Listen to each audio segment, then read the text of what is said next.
should come and bring a formal statement, because you know some of these things raised are so critical. You don't need to just answer anyhow without very clear consultations. And I heard government was saying they are even doing they were doing investigations. So I think that would give them, no, it is under Electoral Commission. So it's the Minister for Justice and Constitutional Affairs who is in charge of the Electoral Commission that should answer that one of the machines. Now, I'll first call on the Minister for Internal Affairs, then the Minister for Information and National Guidance. No issues of accessibility of the home of the leader of opposition. All right, Honourable Prime Minister, you're welcome. Because they were saying they went, police was blocking them and all that. Is Chagwanya under house arrest and all that? Maybe the Minister for Internal Affairs can clarify on that. And then the Minister for Information, who was rescued by this house according to the leader of opposition some time back, can come and thank us. Minister for Internal Affairs.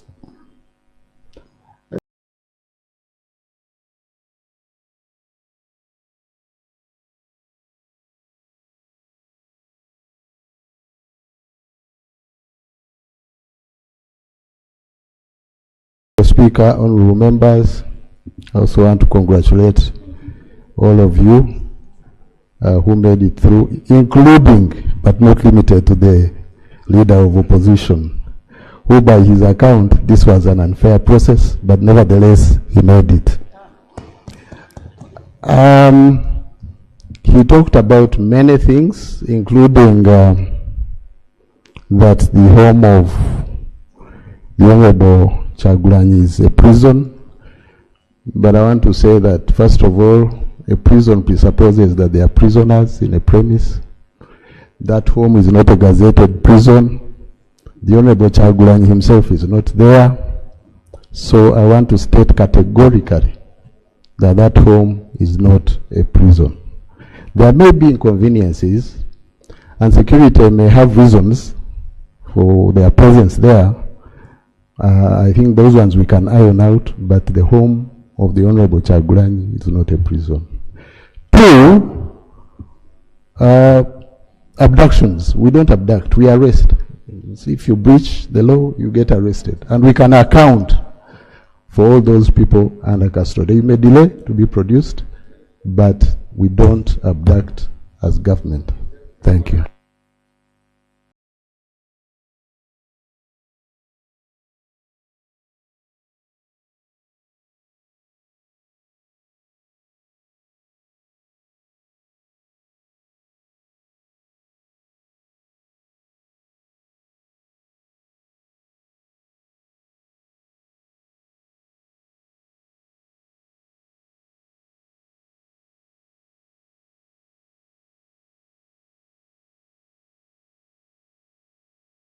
Right Honorable Speaker, I also take the opportunity to congratulate colleagues who went through and thank whoever participated.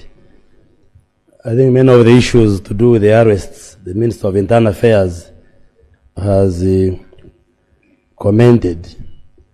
But just to recap what I told the country as the Minister of Information, is that there are no charges being preferred against the Honorable Chagulanyi, and the state is not looking for him. He's a free man. And that's the point I made. He chose on his own volition to go into hiding. The state is not interested in him, otherwise the state would pick him from wherever he is, because we know.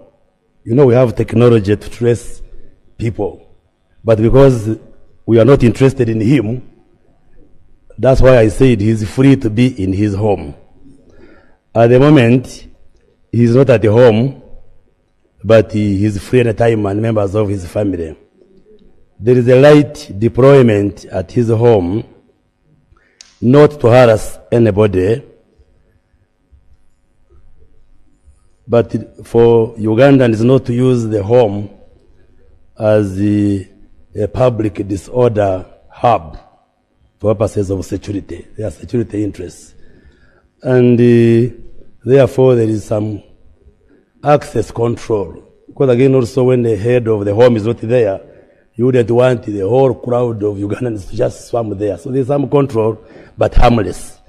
So leader of opposition, your leader is not wanted by the state, and advise him to be at home, provided he doesn't engage in law breaking.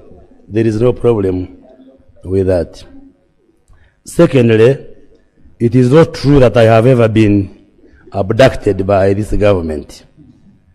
In 2012, we had an issue in this house where a colleague died in circumstances which were not clear. I was tasked by the House as a commissioner of Parliament to be part of the team to find out what had happened. Unfortunately, there was like a misunderstanding between the government and us in the Parliament, and I was arrested on my way to Fort Portal and detained at the Ginger Road Police Station, produced in the Buganda Road Court, given bail, and for 9 months we battled with the government, and I defeated the government and forgave the government. Yes. And actually, Mr. General Kare Kaihura apologized to me officially, because I also told the president that I am a qualified medical doctor and I knew what I was doing in that investigation. I remember we had an argument before, and I told him I will defeat you in court because I am a senior doctor, highly qualified by the way, and there is no law I had broken, and indeed court agreed with me. So insinuations that I was abducted, I know the Honorable Semuju wants to use it all the time and the opposition, but that one is long past, so I just wanted to clarify. And I was working as a commissioner. Point of order. Okay.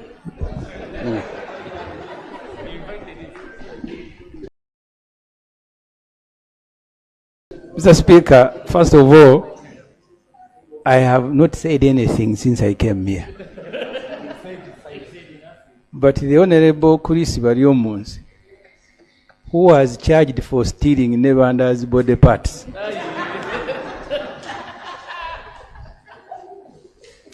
wants to draw me in an argument where I am not a party. I went to see him at Ginger Road Police, where they had denied him even sandals.